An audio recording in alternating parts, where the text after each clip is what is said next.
দীপিকা পাডুকোনকে ঘিরে বিতর্কের আবহে পিছিয়ে ছিল সন্দীপ রেড্ডি ভাঙ্গার নতুন ছবি স্প্রিটের কাজ।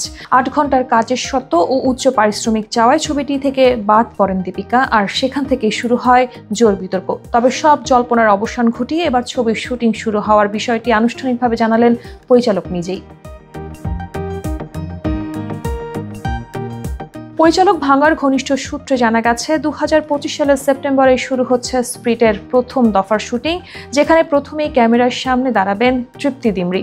সুপারস্টার প্রভাস পরবর্তীতে নভেম্বরে শুটিংয়ে যোগ দেবেন। তৃপ্তিকে নিয়ে পরিচালক পুরোপুরি আশাবাদী। ইতোমধ্যেই ছবির আবহ সঙ্গীতের কাজ শেষ করেছেন হর্ষবন্ধন রামেশ্বরম। জানা গেছে, একাধিক সুরকার কাজ করেছেন ছবির সঙ্গীত বিভাগে। স্প্রিট হিন্দি ও তেলুগু সহ একাধিক ভাষায় মুক্তি পাবে।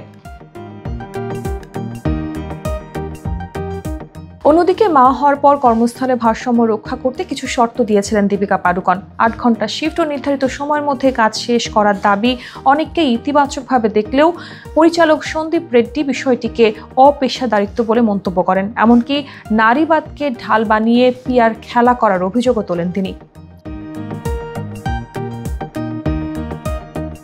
তবে দীপিকা পরিস্থিতি মোকাবেলা করেছেন শান্ত ও আত্মবিশ্বাসী ভঙ্গিতে। এক সাক্ষাৎকারে তিনি বলেন, কঠিন সময়ে নিজের মনের কথাই শুনি, বড় ছবির সুযোগ ছেড়ে আসার কোনো আফসোস নেই। বর্তমানে তিনি মাতৃত্বকেই অগ্রাধিকার দিচ্ছেন।